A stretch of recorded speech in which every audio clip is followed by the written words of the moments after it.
Hello CBSE 10th standard students, आज आपकी text book first flight से मैं पोएम लेके आई हूँ फायर एंड आइस। अब फायर और आइस के बारे में पोएट बात नहीं करना चाहता एंड वो नेगेटिव फीलिंग्स के बारे में बात कर रहा है। And this poem is also written by Robert Frost.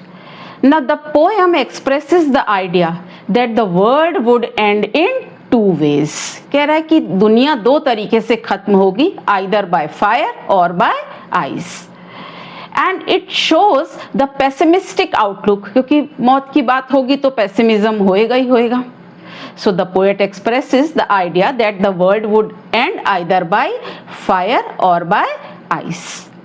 Fire कैसे? Fire symbolizes extreme desire, greed, anger and ice represents hatred, intolerance and discrimination.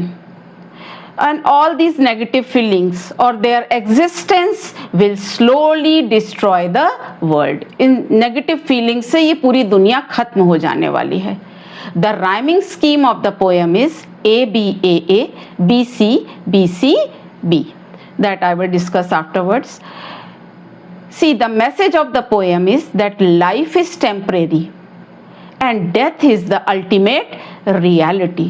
Nothing is eternal in this world. कुछ भी अमर नहीं है. So avoid being too desirous. ज़्यादा desirous होने की ज़रूरत नहीं है. And the poet is talking about the negative feelings of human beings that can destroy the world or that can destroy them. तो ये पोएम पूरा नेगेटिव फीलिंग्स के ऊपर है, यानी कि हमें हेट्रेड और एंगर, डिज़ायर ये सब ज़्यादा नहीं रखनी है. Be cool, live your life peacefully. Now the figure of speech that is used in the poem is alliteration.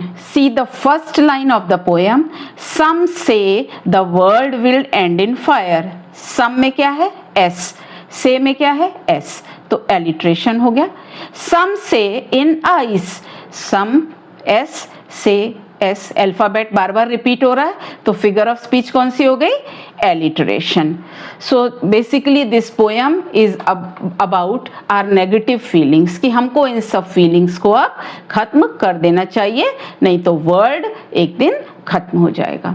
चलिए अब हम आपके लिए और पोएम्स नेक्स्ट उसमें लाएंगे. If you have not subscribed my channel please subscribe it. और मैं सोशल साइंस भी पढ़ाने वाली हूँ, तो अब आपको आगे आने वाले अपकमिंग वीडियोस मिल जाएंगे. Thank you.